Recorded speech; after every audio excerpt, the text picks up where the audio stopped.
that in order to be really effective, we have to be completely transparent about what we find.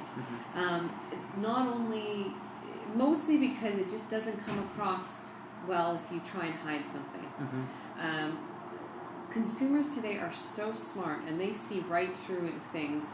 So if you're saying, look over here, this is green, and then they'll come back and say, yeah, but what you're doing over here contradicts it. So we wanted to be as completely transparent as we could with our supply chain. And another aspect to that is that we don't know how to solve all the problems, and we need help. We're a small company. We are about $280 million in sales. And if you compare us to like the big guns of, I think Nike's around 13 billion or something, we know that there's smart minds out there. So if we put it out there and say, we're struggling with this part, then we're hoping we'll get feedback from customers and other stakeholders to help us engage in this issue.